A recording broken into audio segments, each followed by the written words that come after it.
This is Beyond the Music.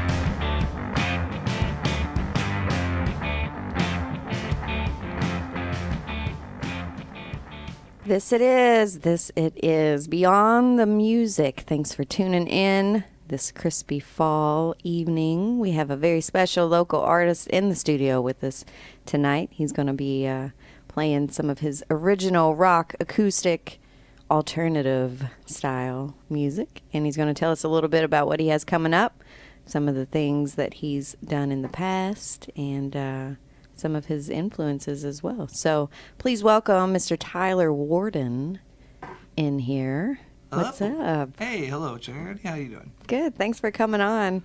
I've heard a lot about you, so I've been kind of anxious to get you in the studio. So I appreciate you coming on. I appreciate you giving me at least 3 days notice before I decided to do it. I did. We have some mutual friends, and you just recently recorded your album, which it's finished, right? Yes, it is. I just got confirmation today that the final mixes are in for all of them, all 12 tracks of the record.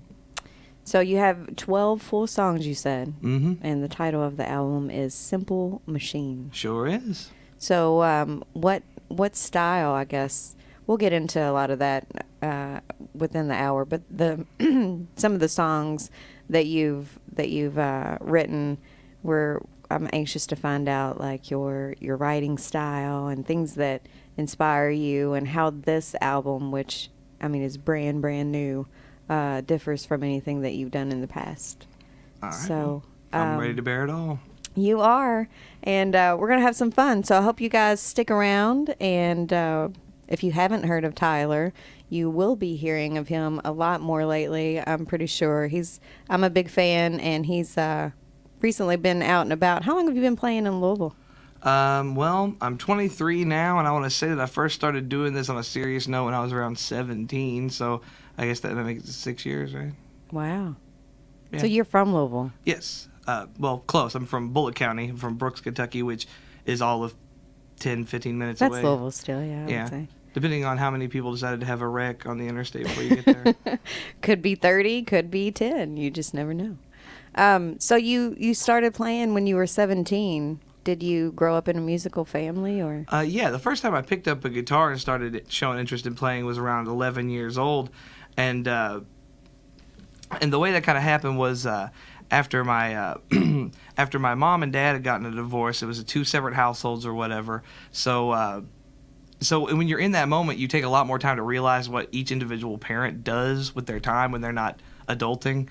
So, there was my mom spent a lot of time taking us out and going like, hey, let's go bowling and stuff like that. Yeah. And my dad, we a lot of the time whenever we would just be kind of hanging out, he would have a guitar in his lap and he'd be playing, and that just I became almost obsessed with it. I was like, I've got to learn how to do that. And there wasn't any real reason why. It wasn't because I had dreams to become a musician or that I needed to express myself. I was just like, it's a thing that I see that I want to learn how to do. And from there, it's almost like when Thor gets his hammer. It's like it's when the power comes out, right? So it's just like as soon as I got it, I was like, okay, I get it now. At first I was interested, but now I get it.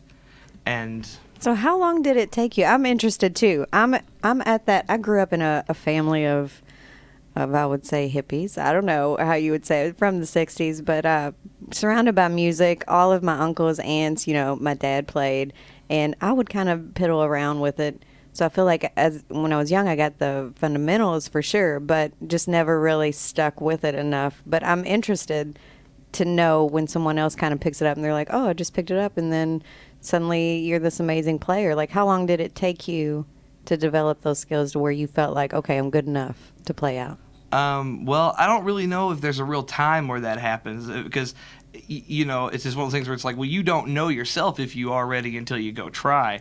So I guess it was more like when was it that I had the guts to go do it as opposed to when I think I was ready. That makes sense. Yeah, so I mean, like, as far as skill level was the time, it was like I know that I can fill an hour and a half at least worth of time with songs. So I would go to places where I would have the opportunity to do that, and it grew from there. And yeah, it wasn't so much a feeling of like I feel like I'm adept enough to do it. It's just I am brave enough.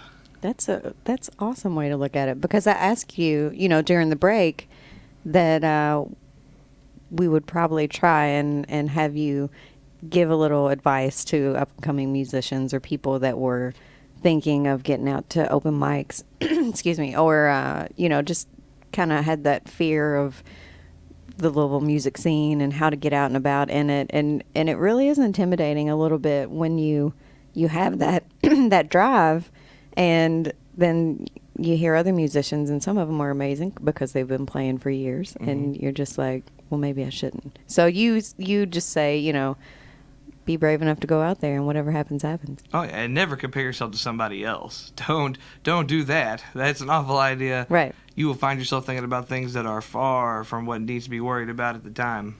So be original. That's what Tyler Warden says, and I think that's awesome. So speaking of original, you have some original tunes for us, right, tonight? Yeah, of course I do. And we're going to play one. Do you want to give a little background on the first one? All right. This first song I'm going to play, I was thinking about how we are getting ready to lose our warm weather. On the way here, I was like, I got to think about what songs I'm going to play.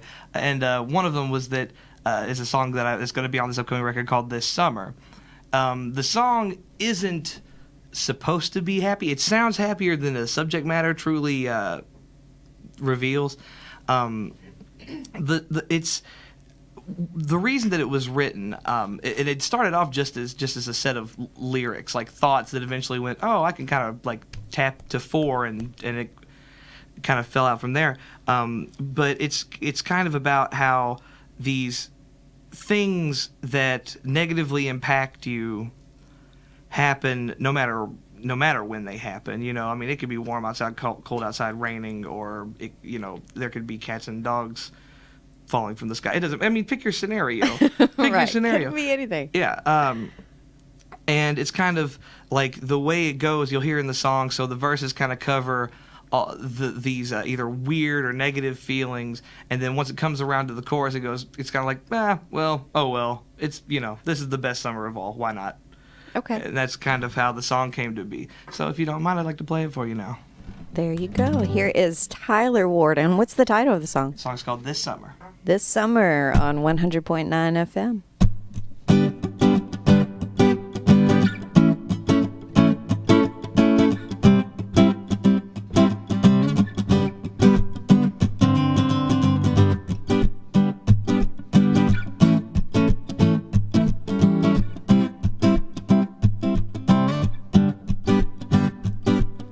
Something's burning. I think it's me. Well, help me dance the night away. Well, something's turning. Well, out to be another semi-sunny day. We go up, up, up to the mountaintop, well, just to watch it fall. This summer is the best summer of all.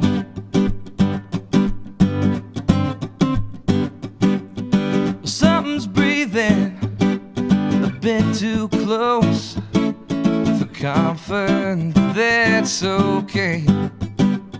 Well, something's haunting me like a ghost. Why won't this just pass away? We go down, down, down under the desert sky. We're trying to stand tall.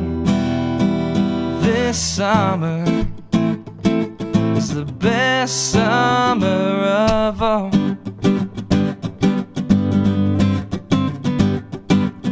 Low, I slow down. Low, maybe I was wrong to hang on. To hang on. Ooh.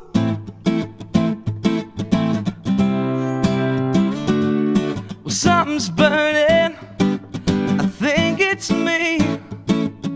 Well, help me dance the night away. Well, something's turning. Well, out to be another semi-sunny day.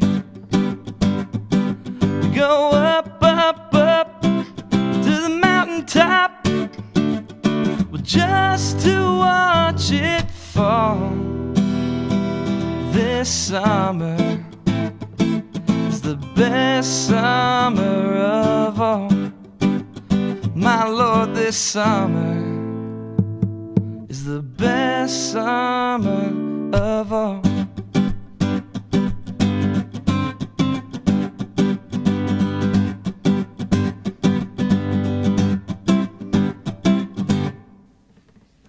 Nice. Tyler Warden here on 100.9. What was the name of that song again? It's called This Summer. This Summer. So do you truly think this summer was the best summer of all? Not at all. That's the point of the song. Yep. It was hot. It was so hot. Oh, and the air was out in my car.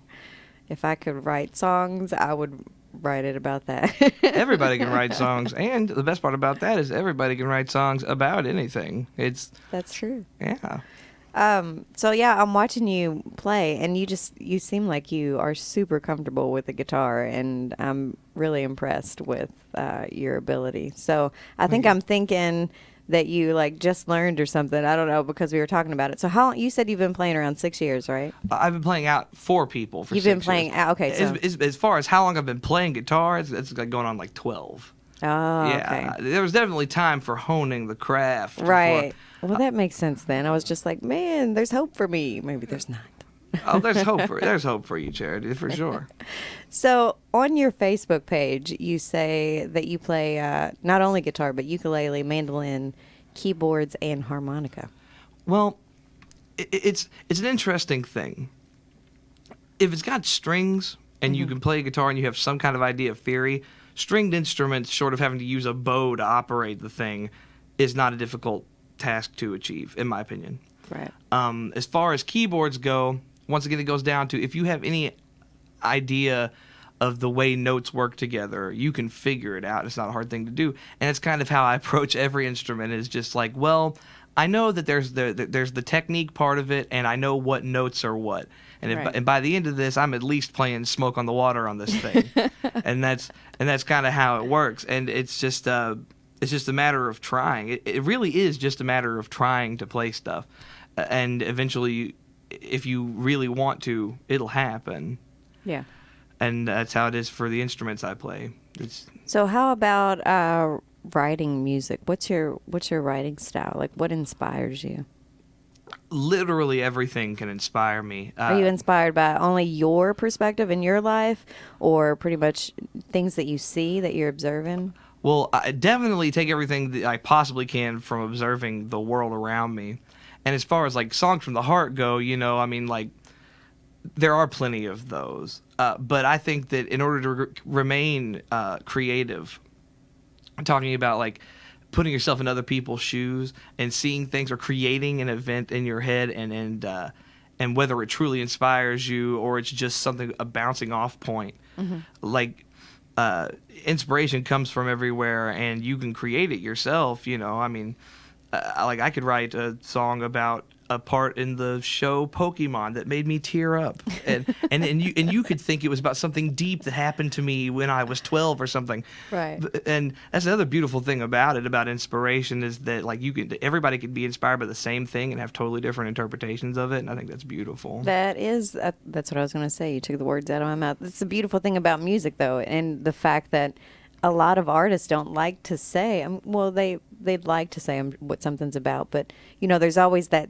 song or something you've written that you don't necessarily even know what it's about. It's just something that kind of came out, and everyone puts their spin on it, or everyone wants to know what it's about, and you really don't have an answer. It's just kind of like, it is what it is, and leave it at that. The best time is whenever, for me personally, has been whenever I've written songs that may seem spiteful towards a person or whatever, and like those people, even if it's not, and most of the time it's not even about a person, it's just the emotion itself, and somebody will like just hound on you like, it's about me, isn't it? It's about me. And it's like I regret even letting you know that I play guitar.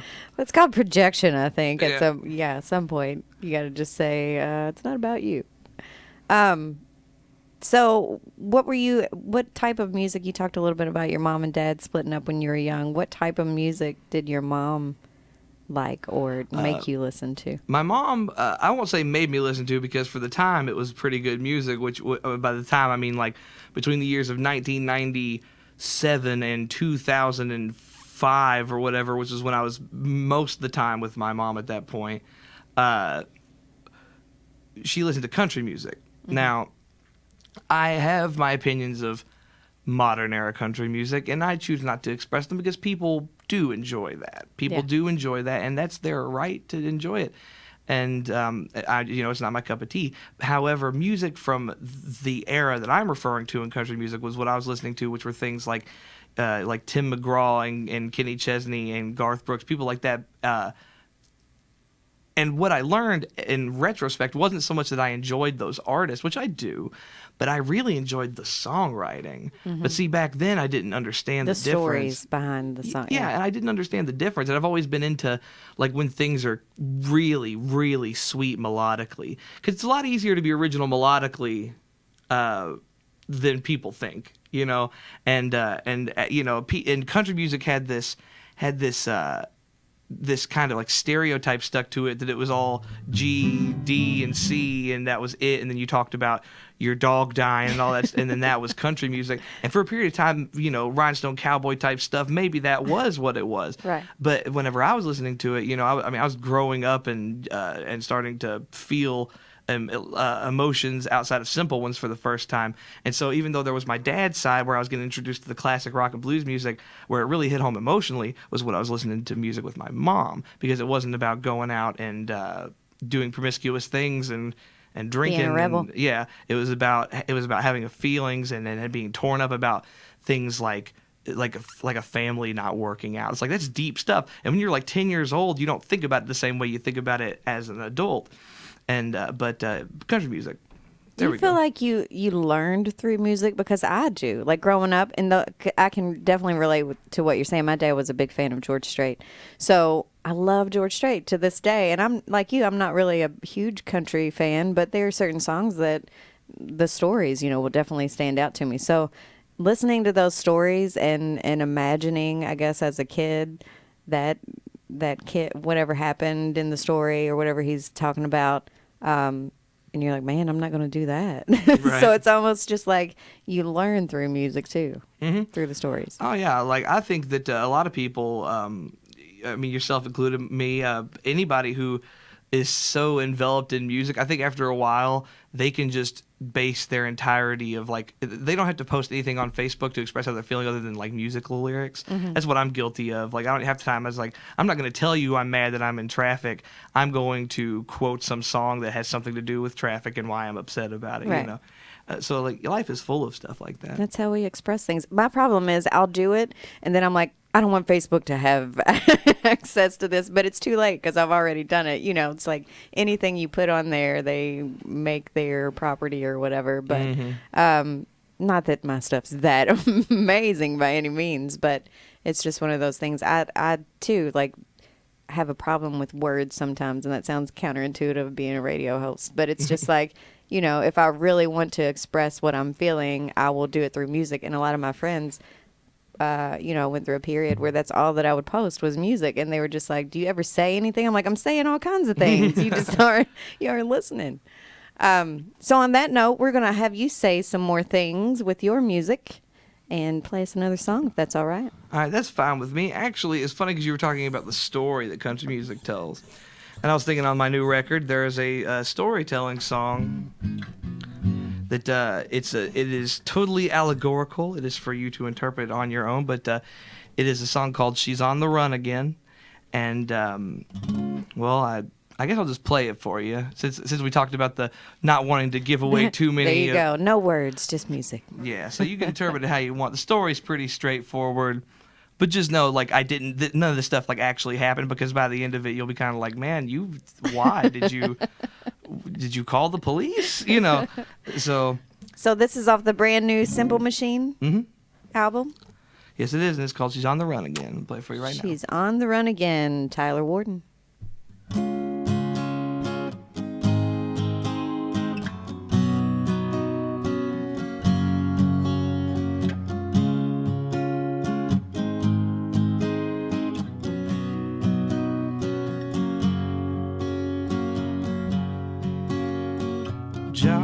She spoke out like a magazine. She wasn't no teenage beauty queen. Smokes a cigarette and walks on in. My Lord, it's good to see her face again. Found her future on a wanted sign. Never had someone to draw the line. Pistol in her hand, she points and shoots. Gets out of sight, she's just passing through. Well, caution to the wind, she's on the run again. I know she'll be headed my way. Joan, she landed in the cityscape. Got too damned hard to concentrate. She got back to where the fields are green, and then she told me everything. Caution to the wind, she's on the run again. I know she'll be headed my way. Caution to the wind, she's on the run again. I know she'll be headed my way.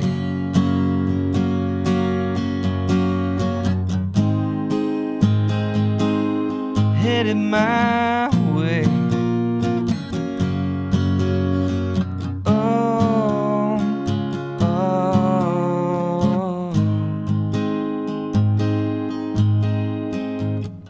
When I came to at the crack of dawn, couldn't find my cash and all her things were gone. I guess she'll never know it 'cause she's not around. She didn't have to use a gun to shoot me down. Caution to the wind, she's on the run again. I know she'll be headed my way. Caution to the wind, she's on the run again. I know she'll be headed my way. Yeah. Tyler Warden, she's on the run from his brand new album, Simple Machine. So let's talk a little bit about this album, Simple Machine, that you have with all these songs. Yeah, let's talk about that real quick. I just got to do something. I'm trying not to go into business for myself for a second, but I do want to wish a happy birthday to my friend Amanda Handy today. We always like happy birthdays. I want to give her a shout out. It is her birthday, and I hope that she's had a fantastic one. What's her name? Amanda Handy. Amanda Handy, happy birthday from 100.9 FM. Yes, happy birthday. All right, so talking about the record. Well, where should we start?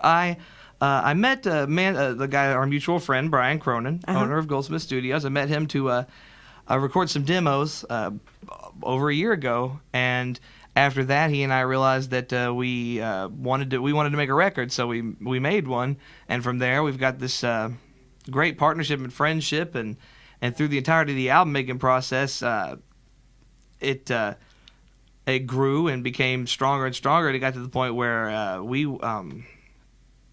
just the whole entire recording process was mind-opening for the both of us for this record, and we had a great time. We also came up with ideas we would not have normally thought of just listening to the songs and things like that. So there's a lot of learning experience that came along with just making another record. Mm-hmm. This Simple Machines will be my second record. My first one, which is available on SoundCloud right now, you can check it out. Recording that one was like a good foot in the door, but it was, it was not done, even though it was a fun recording process, it was not done the way that we did it at Goldsmith. And at Goldsmith, there was just such the environment was so energetic and yet laid back, serious, yet goofy. I mean, it was like the perfect setup to make a record. And so we had this brilliant time space. We had, we had this beautiful time space. We had this beautiful recording space. And from there, we allowed creativity to take over and made the Simple Machines record. Yeah, Brian has a pretty special ability to just make you feel right at home. And it is a very at home. It's not stuffy. It's not office-like. And I think that's what a lot of the appeal with Goldsmith is for me. You know, it's just like walking to a friend's house and hanging out and making a record. Well, I've never seen Brian's actual house, so it kind of is like going to a friend's house. That's his house. He lives. No, I'm kidding. He doesn't live there, but he hell, you could. A lot of people think that. That's funny. You could. This is a really comfortable leather couch. I'm sure he'd let you sleep on it. He wouldn't. He mind has it. Before, as a matter of fact. During all-day studio sessions, it's like, man, you go ahead and eat pizza or something. I'm going to take myself a nice 25er out there on the leather couch. That's hilarious. So how do you feel about this new record, and how do you think it differs from your first? Well, the biggest difference I want to say is that I myself has matured. I have matured as a person. Mm-hmm. And how old were you when you wrote the first one? Well, the songs came from the point where I was 50. I first started writing music around 14, 15 years old, all the way till the point where I started recording that album, which I was 19 at the time. So I had a lot of songs to choose from. I've got probably over 500 songs worth of material written in total. Wow. And I had a lot to choose from then, and even more to choose from this time around. But the difference is not only in the songwriting, but in the approach and the seriousness of the fact that it's like, this is my livelihood, or I'd like it to be my full-time livelihood. And the first time it was like I was still pretty much a kid. So the biggest difference for me is just that I grew, and through that, I think that translated in the record.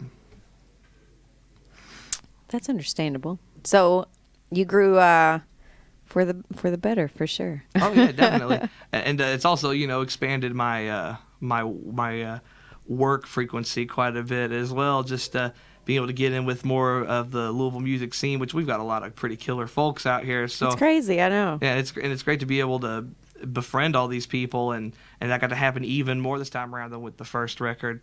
Now, I'll also tell you another big difference between the second record and the first record. The first record did not cost anything nearly to record, and this new one, we're kind of we've got everything recorded, and I think I told you earlier, we've got all the final mixes, like the thing's ready to go. We just need a little extra push, and with that, we have launched a GoFundMe campaign, mm-hmm. which you can search for. Well, Justin, what was it that you would search for to find the GoFundMe link? I think you would search Tyler Warden's new album on the GoFundMe website. Justin, the manager, if we didn't introduce him. Sorry for your lack of formal introduction. He's Tyler Warden's manager, and you guys just recently toured in Columbus, or you toured all around together, didn't you? Yeah, we went to a few different places in the Cincinnati, area. Lexington, Columbus. Mm-hmm. I saw that on your webpage. Yeah, it was pretty fun. So the GoFundMe is, if you just search, I don't know how to even search those. I'd like to know too. Well, there's also, to make things easier, if you get on the Tyler Warden Facebook page, we also have links that'll take you directly to the GoFundMe campaign. Well, that works. Yeah, that's probably the easier way to do it. Yeah, we're trying to raise up money to make sure that we can get everything out, make sure that everything's as professionally done as possible, make sure that everybody goes home happy and gets the proper compensation for what they've put towards it. So what is ultimately what I believe to be a great piece of work, and we want to be able to make that happen as soon as possible. We're not trying to solely fund things off of contributions, but we would like the help. And right.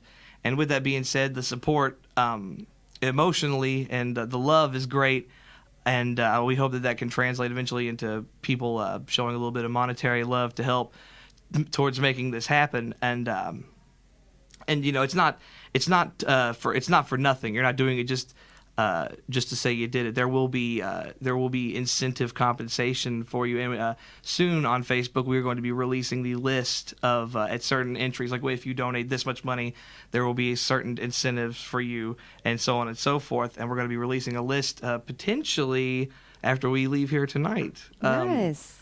And if people want to check that out, that'd be cool. And I think we got a lot of cool stuff. You'll get things from copies of the first record to copies of the second record. T-shirts, stickers, just cool kinds of stuff like that. And we're going to fill you guys in more on Facebook about that. Nice. So check out Tyler Warden. You can find him on Facebook, Tyler Warden.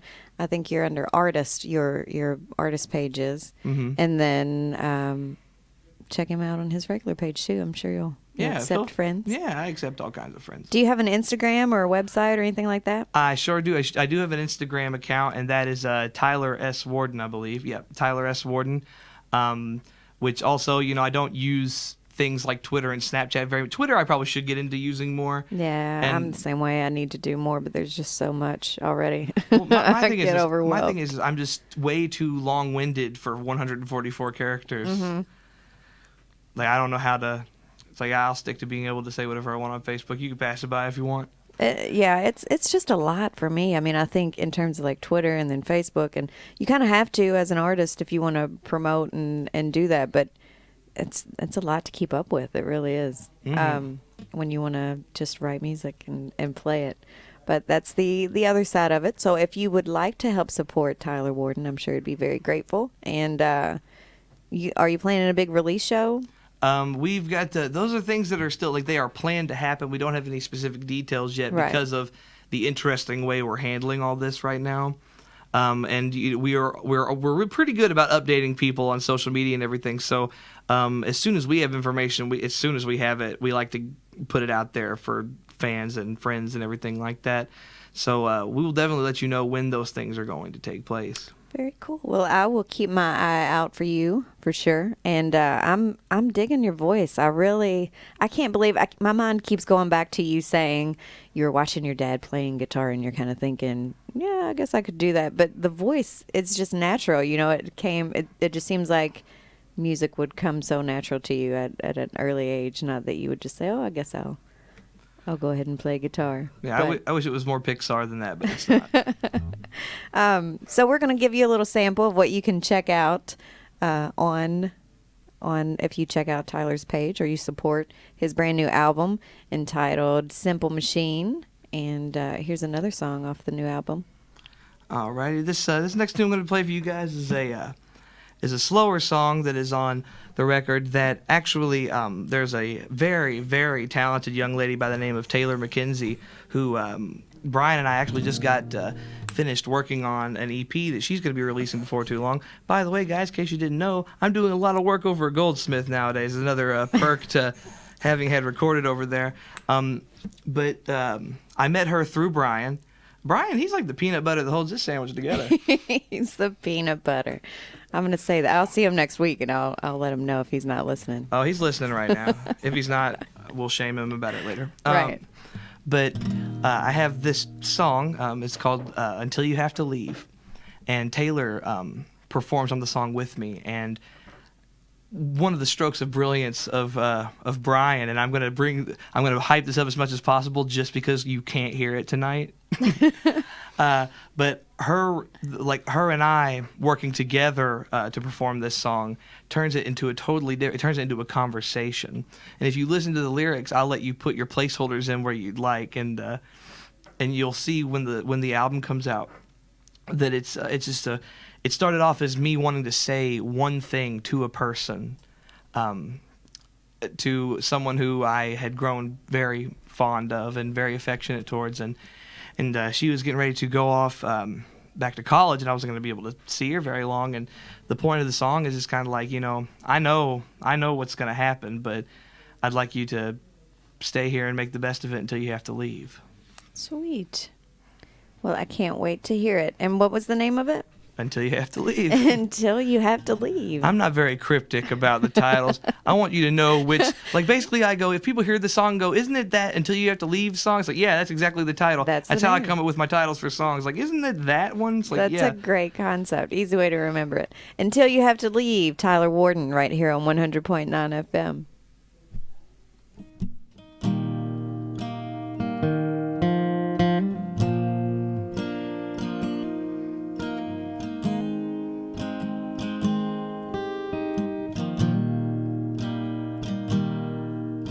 The space you're in the middle of makes it harder for me to face the damned honest truth. Well, everything changes, so must me and you.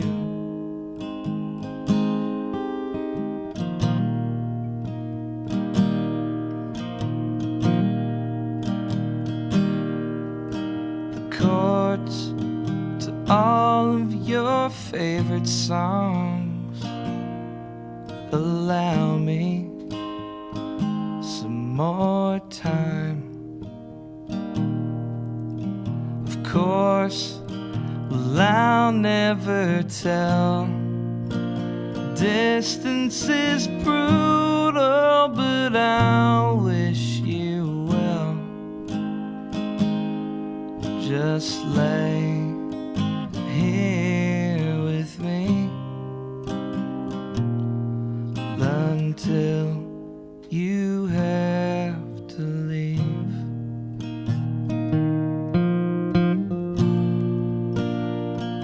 Love.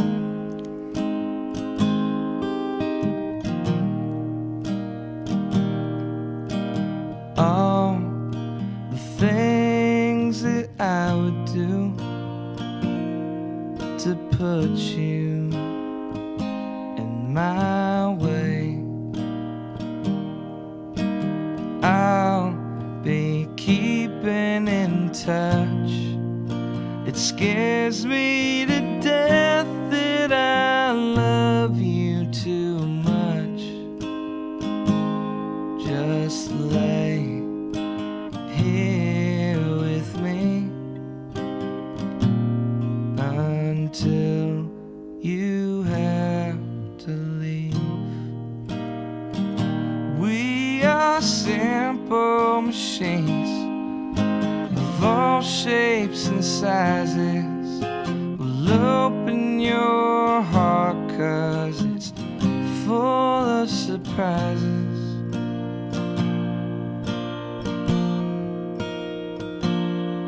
And lay here with me until you have to leave. Just lay here with me until you have to leave.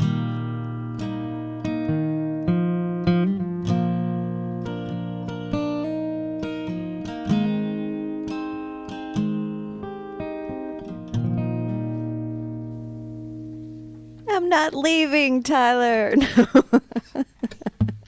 Tell me she did not leave after that song. My God. Not for a little while. I was going to say, that was beautiful. Well, thank you. That was incredible, really. Not for a little while. She stayed for a little bit. He said not for a little while. If she'd have stayed the whole time there, we wouldn't have had a full album worth of music. That's one way to put it, I guess. All things good have to end, I guess.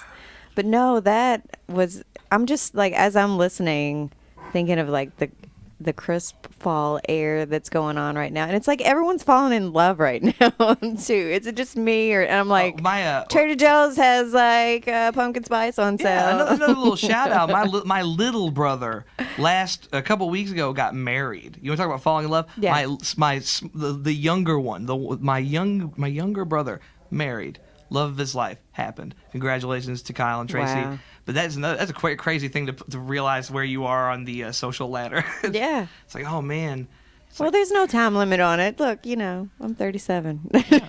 Just, it's whatever. Well, if nothing's going on, you and I can go right now. Tyler, don't play, all right? Honestly, after that song, I'm just kind of like, no. You really are an incredible songwriter, and I think that's my favorite so far. Well, thank you very much. I appreciate it.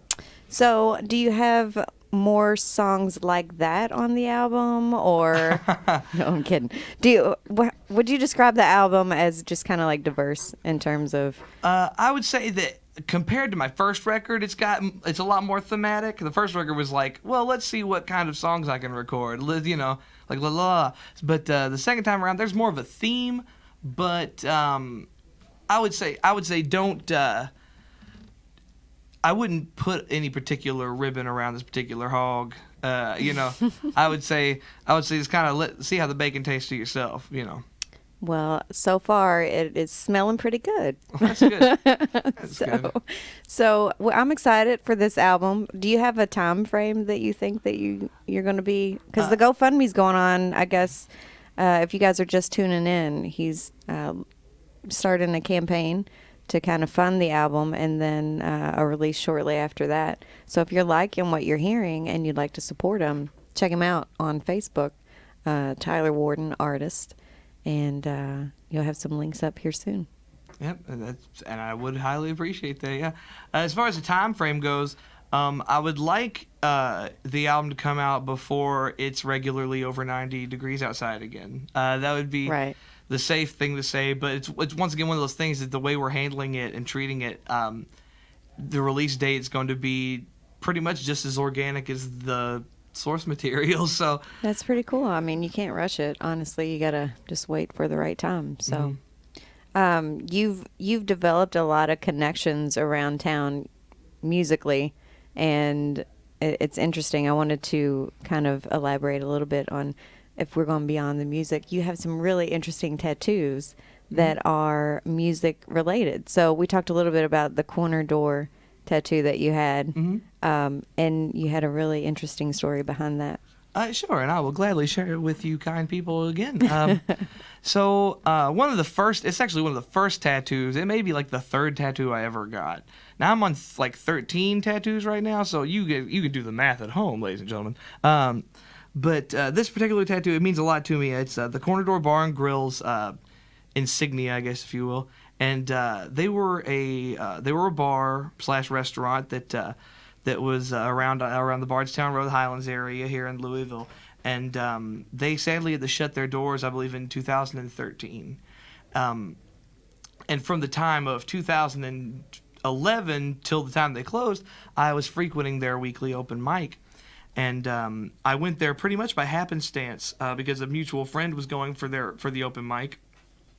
And actually, now that I think about it, it may have been Gavin Castor. It may have been Gavin. Shout out to Gavin, by the way. But I remember we went and I brought my guitar and I played some songs I'd written. And it was the first time I'd played songs I'd written for like an audience, I mean, like I played them for, the girl I'm trying to make sad or whatever, but Right. But it's not the same thing. And the positive response I got from it made me want to do it more, and it made me write more frequently because I was like, I wonder what I can hit him with next time. And it not only did it not only did the open mic and the environment and the new friends I'd made drive me to want to be more creative and have more output, it also created an opportunity because people there, a singer-songwriter in town by the name of Clint Ackerman. I'm not sure if you're familiar, but he's a pretty swell fella, and he introduced me to a man named Joel Timothy. And Joel Timothy is who produced my first record.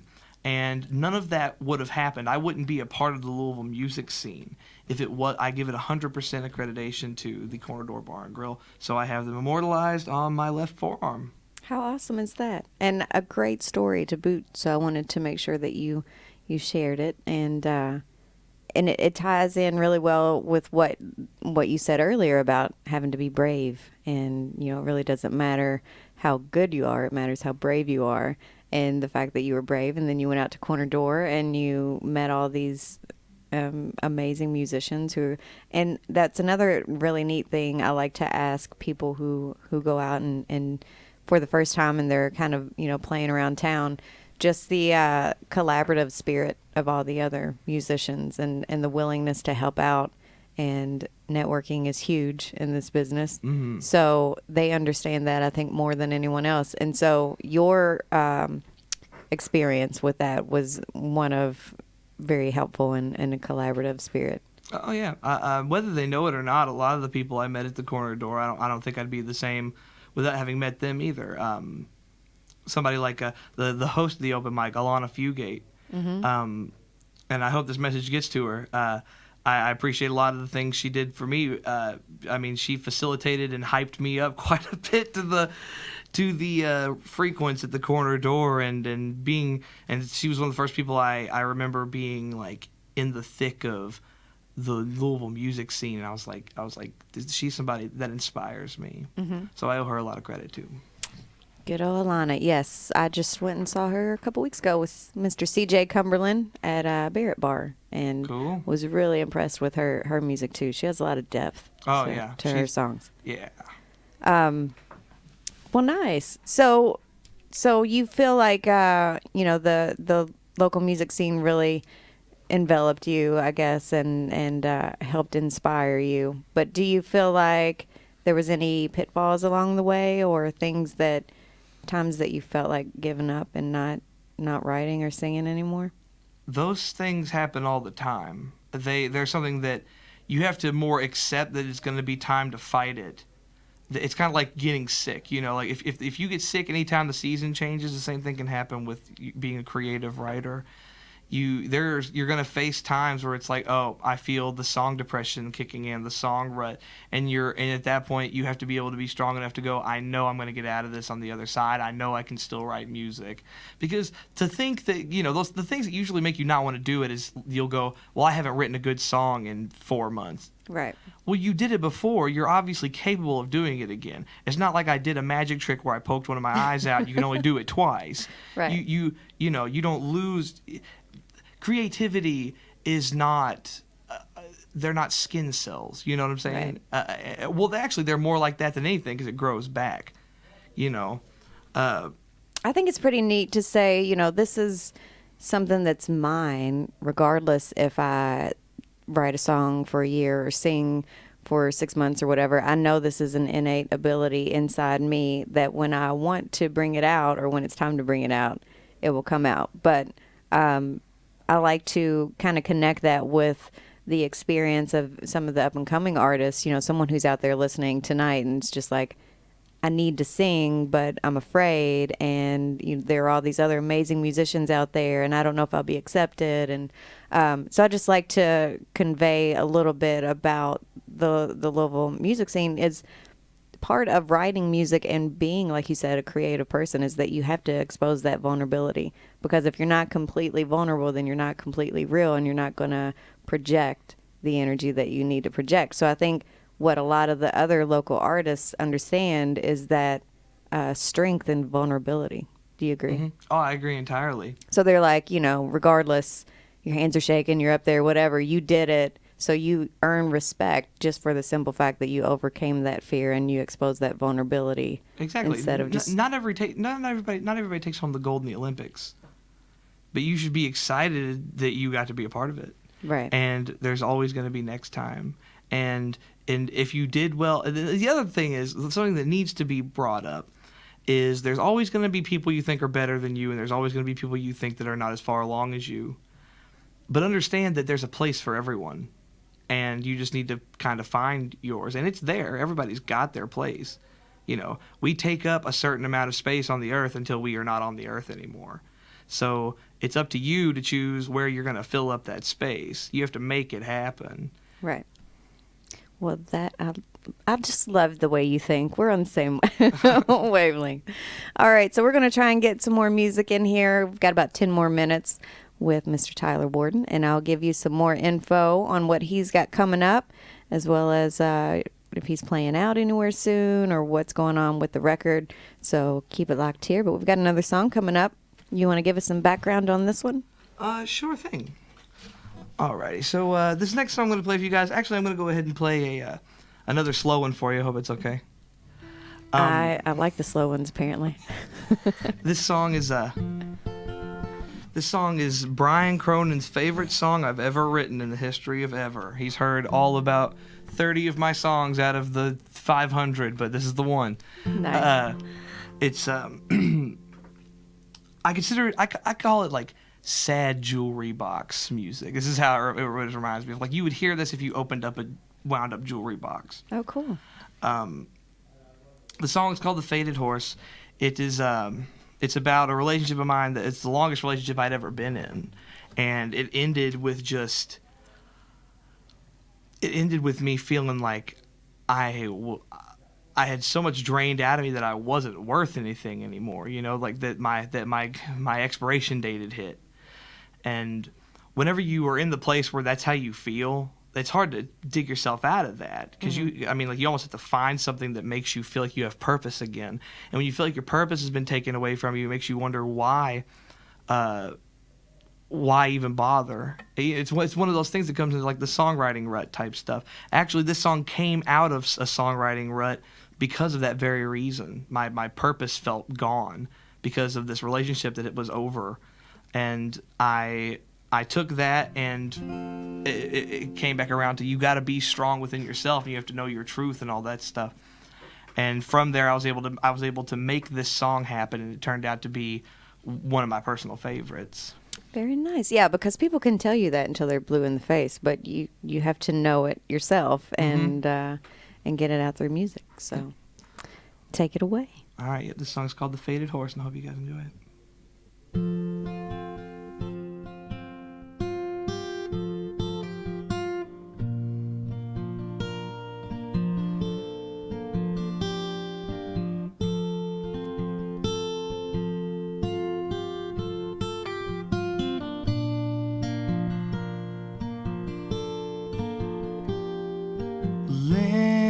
In your heart there's a hole, there's a spot.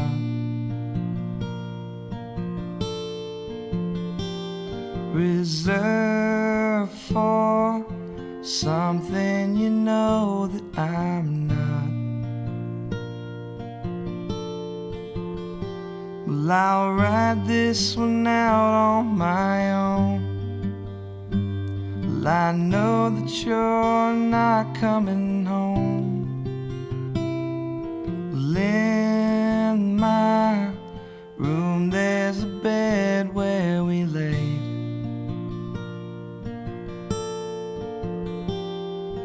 Home of the last bits of love that we made.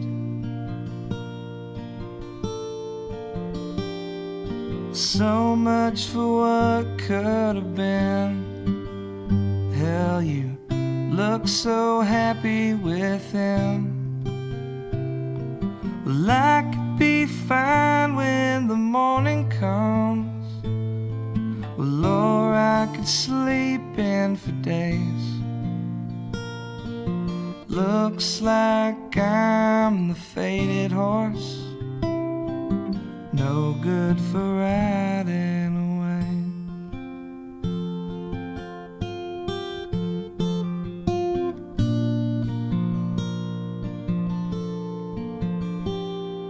Well, in my head there's a word to be spoke.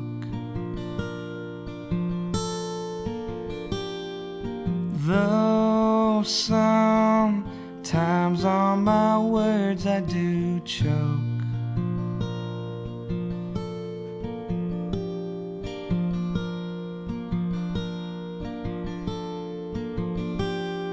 So when it's all said and done, well, I'll just have to swallow my tongue. Well, I could be fine when the morning comes. Well, or I could sleep in for days. Looks like I'm the faded horse, no good for riding away. Well, I could be be fine when the morning comes. Lord, I could sleep in for days. Looks like I'm the faded horse, no good for riding away. I'm no good for riding away.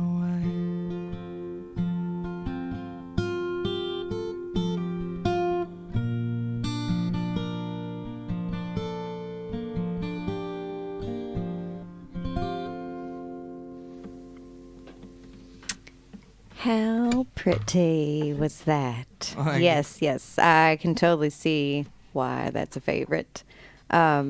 Beautiful, beautiful. You have a beautiful voice too. I Thank mean, you. it's like I'm just all corny over here, but honestly, just the tone of it and the little twirls that you do are really incredible. So I will be making a donation. I appreciate it, Charity. I Thank you. can't wait for this album to get out now. It's No, very suiting for your namesake. really, Charity.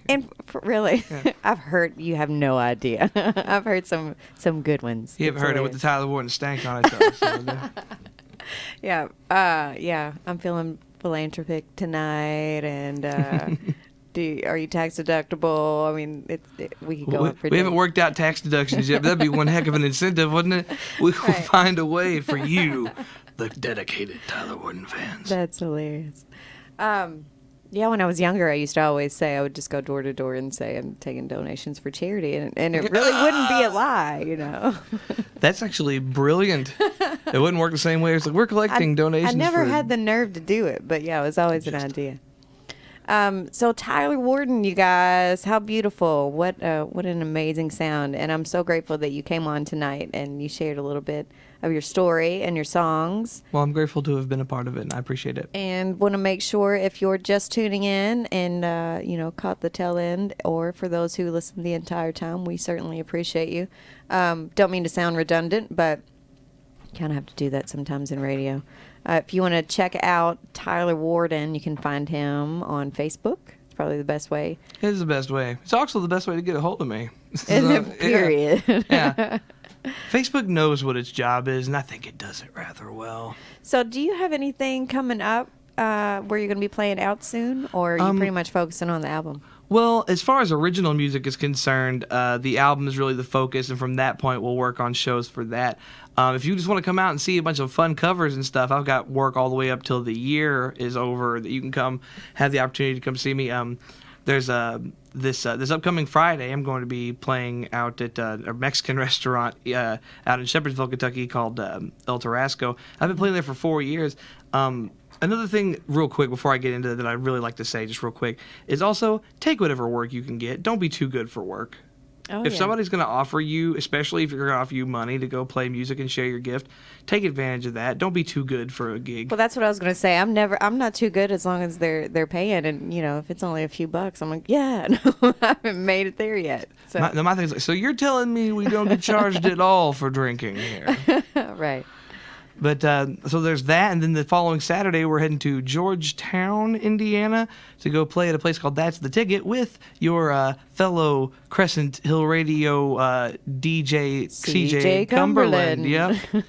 Actually, we've got a big stint of things that you'll see on Facebook of different places where we'll be appearing with old CJ, and that'll be cool. Also, yeah. So I'd really say I'd like to see the following week we're going to be playing out at Saints, correct? Friday we'll be at Saints out in St. Matthews, and that's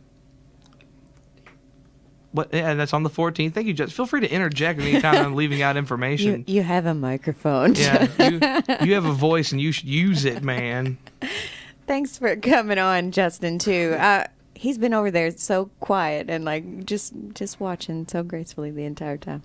So yeah, thank you both for coming on. If you guys want to get out and check them out, there's lots of places apparently that you'll be playing. Yep, and So- with our list of incentives this evening, I'll go ahead and say it. We'll also release a list of where we've got coming up to play. So we'll go ahead and throw it all out there, and we'll even tag Old Charity in the post. You should, yeah, definitely do. And I'll be glad to come out and hang out. I've been to the Lights Out a few times. Is it Lights Out Bar and Lights Grill? Out Bar and Grill in Shepherdsville. Yep. With CJ. And yeah. It's a very underground establishment, Barucci. That's funny because it's you go downstairs. It's all right. You'll figure it out someday. All right, check out Tyler Warden. Thanks again for listening. You guys have a great night. And coming up, we have Cal and Matt at I believe around 10 p.m. And then coming up next week, you want to tune in with Mr. Gavin Kester. He's going to have Smoke Diglera of Playa on. Have no idea. I'm sure that's R&B maybe. Who knows? Well, we're going to find out here on Crescent Hill Radio. We will figure it out. So tune in next week on Beyond the Music, and have a great week.